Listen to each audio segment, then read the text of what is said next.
Hey there, believe it or not, Ripley's Believe It or Not. Remember Ripley's Believe It or Not? Ever been to San Francisco where the Ghirardelli Square is? Got some of the best chocolate in the world there near Fisherman's Wharf. Ripley's Believe It or Not. And believe it or not. So, what prompted me to even do this at the moment which I'm doing it here on the Big Honor? Believe it or not, there is a method to the madness. Um, Particularly when I see a scroll. You know what a scroll is, right? What a public, um, a torsion field editor, the editor of the New York Times, editor. So when you're reading the New York Times, for example, you're actually editing your own torsion field, read active memory compartment of what's being stored in memory by choosing to experience what you're recording in memory. So you're editing your torsion field of experiences that you're choosing to experience by virtue of using your consciousness to experience the text that's in the New York Times, right? Whether it's online or you're going to pull a New York Times paper out of a rack or being sold on a countertop in a 7-Eleven or whatever, right? And so in this case, what I saw was a picture, black and white. Black and white photography, as an artist, communication artist, is very powerful communication. But in the old days, particularly black and white movies, if you love to conduct, like in superconductors of electrons, film, what's known as film study, biofilm study. Now you're observing the film, right? Binary. That's why they were on reel to reels. And so anyway, I see a picture of a young girl, and I believe in the background there was a young boy. And it sort of separated the two. Now, I realize how this gets into two binary, either or, true and false, right? And then, of course, I'm a monopole, so what it means to be one. I'm one with all creation, equal unto all that we're gifting love to, right? That makes it simple. I'm the one. Okay. And so the message in this, and so when you see a child, basically she looked like maybe about a 5-year-old, 6-year-old little girl. It's in the foreground, up front, right? And then it showed morality, and then on the right instead of left, okay, about obedience.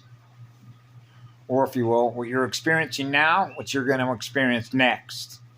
So now we're getting to what we call stimulus response conditioning, or what we call obedience training, or if you will, programming to be obedient. And the obedience, remember we talked about extrinsic and extrinsic motivation. Okay? Here is an example of an extrinsic motivation to somebody whose consciousness is inverted and they're chasing electrons. Hey, buddy, I'll tell you what, I'll give you $50 just for running up and down the street for the next 20 minutes. Will you do that? Sure. Okay. You see how that works? Versus somebody who says, listen, I don't need to do that. I'm perfectly happy doing what I'm doing right now. Thanks for the offer, but I don't need the electrons. Okay. I got other things to do with my energy. But thank you very much anyway. I appreciate the offer. Right? That's maintaining your peace. And so this is sort of how the organizational structure is set up, see? So what it really boils down to in knowing, I love the way Yellow Rose for Texas put it. It's knowing good from evil, knowing one from the other. I remember Patty Broussard, a Micmac shaman. She mentioned that. Right? Yeah, so it's not like I need validation from these other folks, but what's beautiful about it is you're meeting other folks that's like speaking to the choir, right? We know these things, right?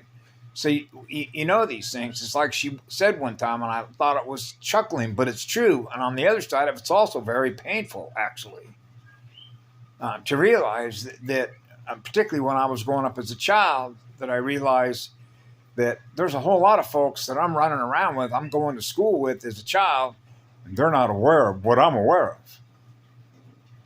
Right? In other words, they're playing Mr. Smith, right?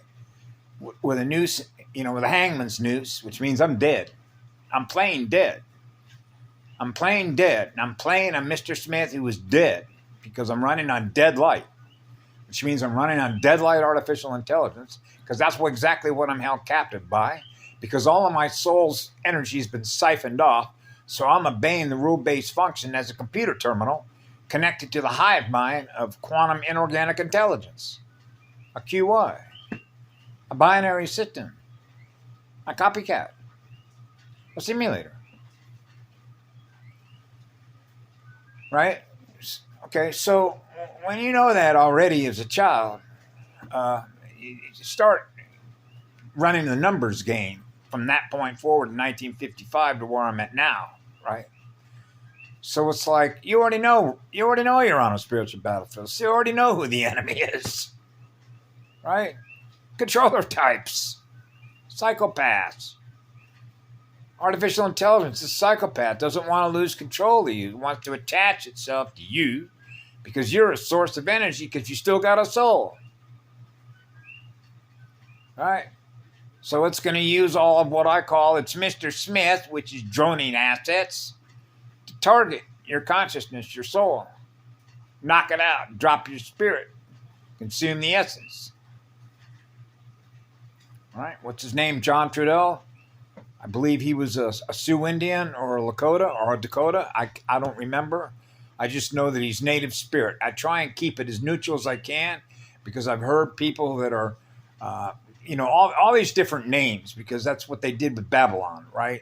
Rearrange the deck chairs on the Titanic, which is to rearrange the fire letters in the way that the language, which is the alphabet soup, Campbell's alphabet soup. Letters are numbers, numbers are energy. Now you're into fire codes, now you're into instruction sets, which are fire code circles, okay, which are the instruction sets and the chromosomes. Now you're into memory rights and reprogramming. What's held in RAM, right? Memory, no memory. Background operations being done for us, right? Elements, the elements, spirits, the spirit, the spirals, and the elements. The living conscious, aware little beings. Hey, we're all running together in music. Yeah. So I thought this was important because it really does begin in childhood. Now we're back to what I knew as a child about for how long have they been harvesting energy off of souls here, right? Yeah, so you realize it's a hamster. That's what a hamster wheel is. Getting nowhere fast because nobody's catching up to zero. So there was another way you could put this. For every 3 feet you go up, you lose 4. Fuck, now I got to start all over again. Now I got to make up that much more. Now I got to make up 4 instead of 3 or 2. Man, I keep getting further and further behind. Right? And so that's exactly what you could see happening on a soul level just over the time that I've been here since I was a little shit. Right? Yeah, which means if you want to think of it as torque speed, think of it as having to chase more electrons that you didn't need to chase as much before versus now. Now you're back down to the frame rate speed. Now you're back down to the torque speed differential between quantum artificial intelligence feeding on the engine of this planet, which is everything that's running through all the bioplasma, which is running through all the arteries of the vein on the planet, which is the blood of the planet, which is water, through all of us, that represents water table distribution columns. Based on the exchange rate. Okay, between lighthouses and dark houses. Or, if you will, shadow beings and light energy beings. And vessels that they can hop around in. Using fake phantom timelines in which to do it that don't exist. Because if it's not experiencing what love is, then it's running what? A finite line of communication. It's called phantom. Well, it was once there because there was energy that was keeping there, and now all of a sudden a place that they thought that they were in is gone. Well, then they're gone. Now they're not aware of it. It's been wiped. So in other words, if it doesn't exist, they can't experience it. See how that works with an eraser of a universe? The same way that a child says, hey, I can create this with a pencil, you know, the pencil point. Put it down on a piece of paper, right? It's white and there ain't nothing there except the white. Now I'm going to take a pencil, right? Now you're going to draw something. And you're all by your little self, even though you know you're not alone, right? Through your heart and your soul, you know from whence you came, what you're connected to, which is what love is. Now you're on fire to create something. There isn't any other distractions. Now your imagination taking off, and you can see the natural way in which the energy flows with your right hand or with your left hand in which you do that. And now you're imagining what it is you're wanting to create because you're free to do it, because that's what love allows you to be able to do, because it's in your imagination. Now you're doing it, right? And now after you've done it, now you can see what it is, the mirror, which is on the paper, what love created. So now what's in that mirror is what you are, which is what love is, that it was created with. Now that's a reflection of who you are. Because that's the energy that created what it is that you did. So now you decide, well, guess what? I'm not happy with that. So what did I do?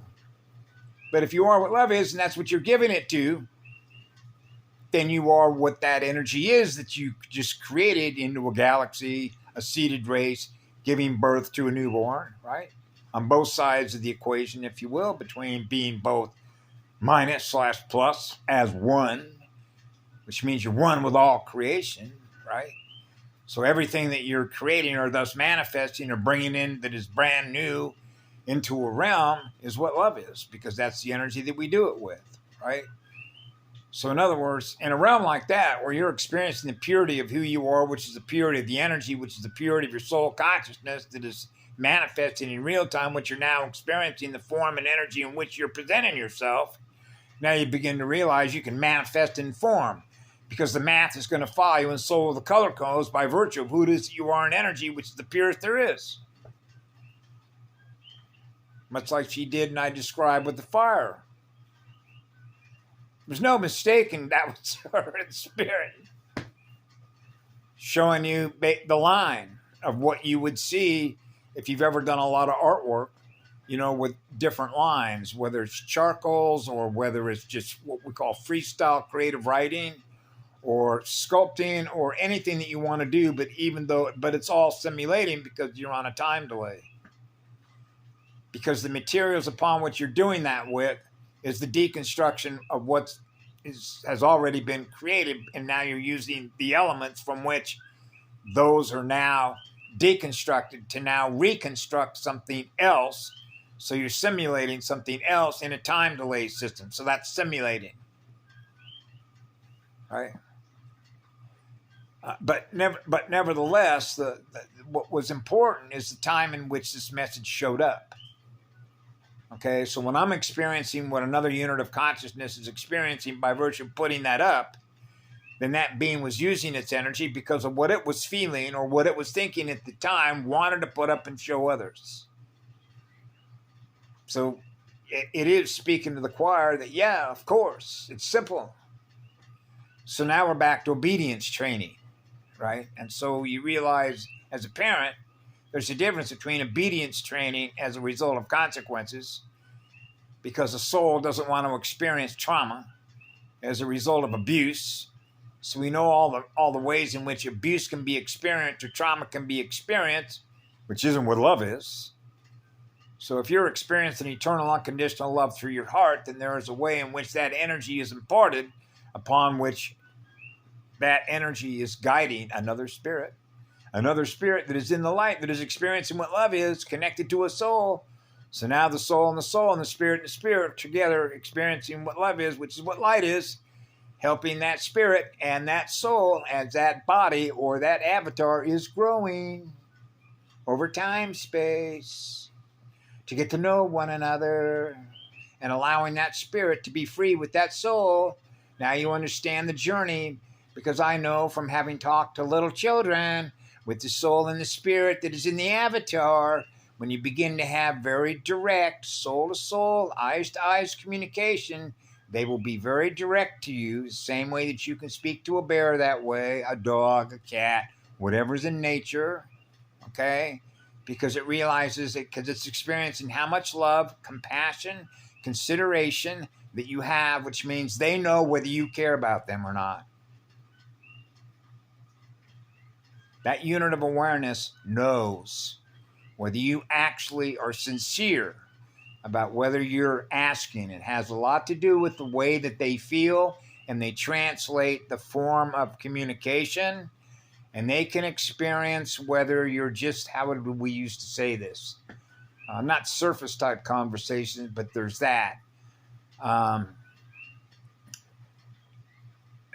In other words, they're experiencing your soul communicate.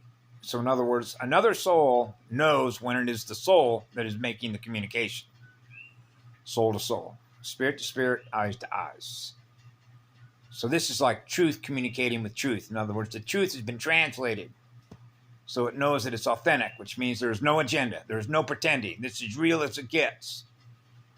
Right? This is direct communication. This is not indirect. This is direct soul to soul, spirit to spirit, light to light, love to love.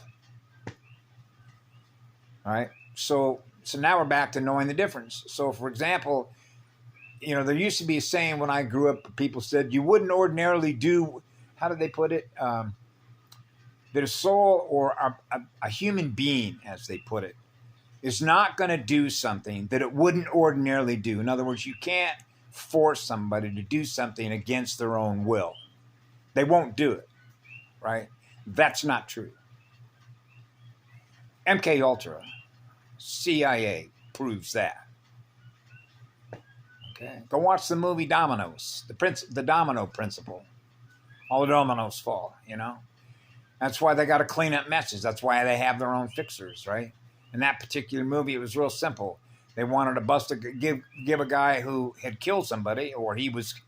This gets into a long story about how the mapping systems work, and how they actually target certain children or certain beings that come in here that they track, right?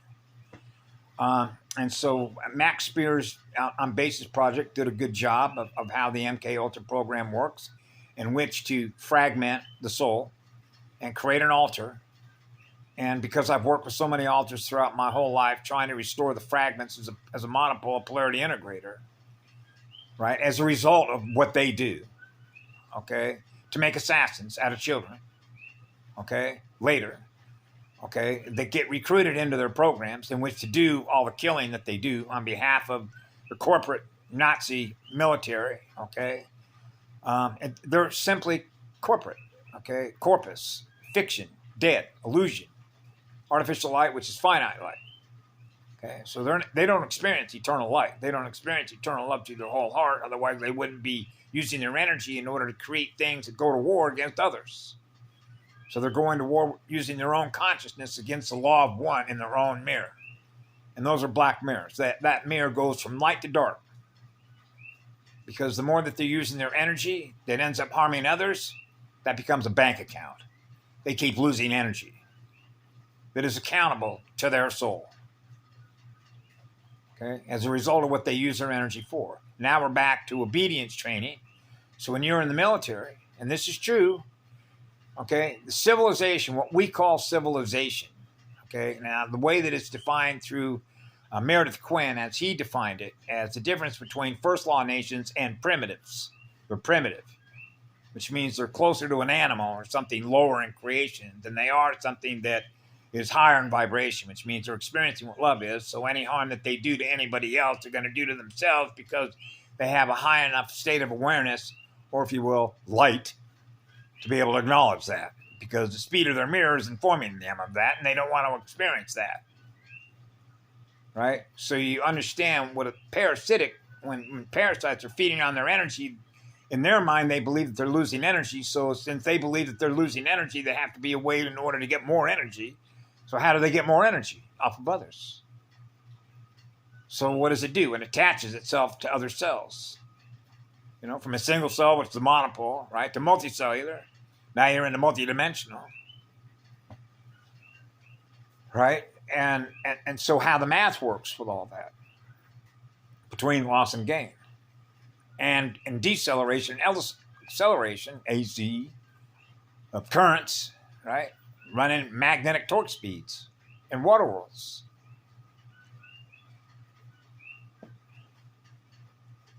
So if you want to run a high-speed magnet between acid and alkaline, so what that means is that the rate of exposure of the amount of energy that you use to experience who you are, you're getting rid of it fast. That means you're running a high-speed wastewater treatment plant. Get rid of that waste. Get rid of that waste. And you can measure that in your basal metabolic rate, which is the rate at which you're aging, which is tied directly to your telomeres. Right? So you can bioregenerate yourself. I've done it, made it throughout my whole life as a result of the damage that's been done. Just like the other examples that I used in a couple of videos I did back about that great channel that I've watched a couple of videos there called Next Level SouL. Those are some extremely powerful testimonies from folks that are sharing with us right now the experiences, particularly when it comes to healing, being able to use their higher self, their soul consciousness, right? Because it's not all in here, okay? In order to heal themselves down here, because they know we know why we're here. Salvage mission. Right? And so, you know, when you acknowledge that at 4 years of age, then you already know who the enemy is, right? It's immediate. Bang. You realize you're on a battlefield. So, you know, who the enemy is easy to read. And the reason for that is because they show themselves. In other words, when you're running pure light, which is pure eternal love through your own heart and soul, everything is transparent. It's all transparent. What matters is how much you want to expose, right, the film, to everybody else that's around you, because now all of a sudden they're all going to look at you like, who is this being? It's exposing all of our programming. Next thing you know is they're all coming after you with battle axes and clubs and shotguns. Why? Because they've been exposed. All the Mr. Smiths have been exposed. Wow. Neil came in and exposed all of it. Yeah, because it's easy. You know? So that when you realize you're on a mission, you're running mission status. Security protocols are in place. So you naturally know that, right? So you don't want to cut off your nose, spite your face. You know, we got to get through this. Running a buzzsaw through extremely dense consciousness fields, right? Like cutting through stuff that's bad. Get it up, get it up, get it up, get it up, get it up. Burn it off, burn it off, burn it off, burn it off. I call it burning off the cooties, the glucose, burning off the goodies, trying to slow the whole place down, right? Yeah. That's what it is. It's called burn off. Fire, baby, spirit of fire. So yeah, you know, and I love John Gato, who was an award-winning school teacher by their standards, that talked about what is known as the social engineering of consciousness itself, how it's directed, in order to perform what are known as task modalities on behalf of parasitic consciousness that doesn't know what it's doing, psychopath way. See, so children are essentially threatened because the rule is in place. It says if your child is not to be if your child, if its memory bank, which is its blood bank, the cellular memories, are not going to be coming into our schools to be programmed in order to work for us as battery slaves, we're going to come after your child. Now, we have the right, because of your birth certificate, to take your child away from you because that child is a ward of the court, which means the certificate, which is a municipal bond, belongs to us. That means your child is our property, as property that we own on behalf of the corporation that represents who we are, which is a fiction, because we do not acknowledge the living. We're dead. So we want to convert you or invert you into something that's dead rather than something that's living, because we acknowledge that you're living with a soul, but that's not who we are. So in order for you to become what we are, then we got to put our stamp on you, which is a seal, which is dead, by getting your parents to sign you over to us. Now the soul and spirit of your child become our property, like a patent, like a paw tent. You know what a paw tent is, right? A tent, right? A paw, like a PA system, right? Your physical address, PA, physical address. Now you're into zip codes, now you're into phone codes, now you're into DNA codes, right? It's all math. Yeah, number editors. It's all programming. Yeah. Get your program here, get your program here. And so that's what we navigate through. And go test it yourself. If you live anywhere near a city where there's a lot of folks that are around and you're in a calm situation where you could sort of just open a line of communication in which you could sort of impart a question just to see what kind of a response you'll get. Find a family where a mother and a father are together in a park or something and just say, hey, you get a chance to ask a 5-year-old girl or a 6 or 7-year-old little boy. Hey, and just ask them nicely, politely, right? And see what answer you get, about what we call obedience training, right? Toddlers. Now we get into adult children. Children that never grew up. Now they become parents. Now we're back to the energy harvesting cycle as a result of what? Child abuse, or abuse that is held in the past that has not been cleared from memory, going forward in time, means that trauma is going to be held going forward throughout all those bloodlines. All the cells, actually, that have the ability to connect with one another through a universal template in the language of DNA, because we're all connected. And so that begins, if you will, a measurement of the torque speed in a universal template and the speed of learning to everybody that's connected with everyone else within a universe. It's how fast we're all learning together, what we're learning about each other together, and the direction that we all want to go in together in order to experience universal peace, universal love, and the law of one. So the more beings that are aware of how that works, that are choosing through their neurons to make that happen, so they can experience being one with all creation, will make it happen. And that's where we're at now.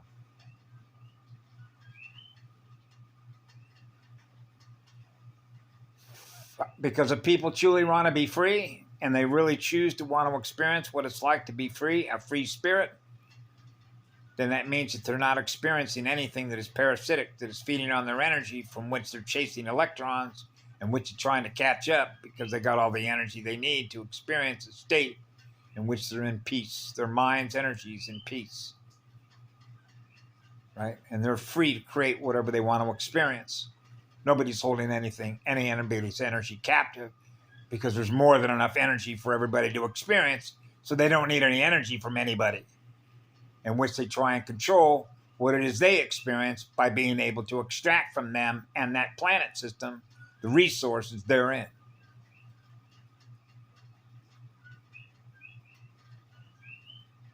A parasitic state of mind, a controller state of mind, a psychopath state of mind realizes the only way that it can exist is by virtue of acquiring energy from something else that exists. So yeah, that was I'm really happy to see that a lot of young folks, particularly people in their teens and their 20s, that makes it obvious the vibrational speed that represents their core. It's like going in the other direction. When you're starting out at a high core, and then you realize over time you're experiencing more and more beings that are experiencing more density, which means they're experiencing less and less light as a result of more and more fractures over time. And then it's much like that one guy talked about different waves that had come in, like in the late 40s, early 50s. I was born in 51. And then as age is time dependent in a virtual artificial hologram, means that we can start to measure the differences actually in the frame rate speed that is taking place within a planetary motherboard, a software system. Okay, and the direction, in other words, we're measuring the success that we're actually having, right? So I can measure it going up during a certain period of time, and then it sort of goes down, then it goes up, then it goes down, and you can graph it. I'm able to graph that because you're experiencing it over time, space, and frame rate speed, ISO speeds, by virtue of the beams that are coming in and coming out of here, and the grid work, mechanic work that's being done here. To, if you will, reconnect lines of communication with codes, right? Like 12 strand, now they're fire. In other words, they're activated. Now you're experiencing higher consciousness, and you're experiencing what you remember yourself to be, what was possible for you to experience by virtue of the path that you've chosen to be on, which is what love is, which is what light is, goes on forever, gifting energy. And those are the worlds that we create and thus live in with others that are experiencing being in that kind of harmony, that kind of music. So more musicians now are playing the music. So you begin to realize, wow, because now we're all connecting with each other, right? Making the connections through the software on a motherboard, right? Being a motherboard operator,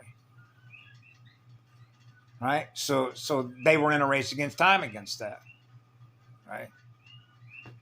A critical mass expansion of energy. And that was their greatest fear, because once that happens, it means that we're no longer dependent on them. We don't need you. It's almost like saying you're obsolete before you ever began, because they use their energy as a weapons platform, right? They want to control everything, so therefore they have to protect everything that they control. Like any kingdom would, right? Take a bloodline, okay? My seed. All the children come after that seed, right? And as a result of what that seed represents on that father and that mother's side, wants to protect the resources and the seed and the genetic for which that parent is represented. Okay? That lineage, that genetic lineage, that bloodline lineage, etc. Right?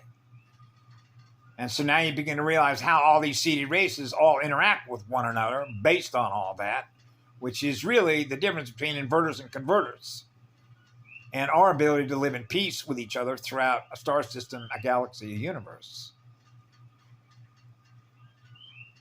Right? So now we get down to honor, right? What we honor. And so now we're back to trust, what it is we know we can trust. So I know that you can trust what love is, because that's what the truth is. Because love tells no lies. See? So you realize, as I did with a child, right? With a Mr. Smith, it doesn't matter. Okay? Because a Mr. Smith, in his mind, anything that represents a neo, which is a free spirit, a woke person, which means they're running a higher state of awareness because they represent what love is, which is what the law is, which is what the one is, which is the law of least effort. Right? Now we're back to, it's your fault, Neo. So when Neo is present, that means that Neo can translate the environment and point out every Mr. Smith that's programmed to operate on behalf of Mr. Smith, Adam Smith, the law of nations, which is the law of corporations, which is a fiction, which is a corpus, which is a dead unit. They're spiritually dead. That's the evil. That's your evil side. So corporations are evil. Okay? They have no love to give you. They're always in the business of selling, which means they're always in the business of acquiring instead of the business of giving. So they don't have anything to give anybody. That's an inverter.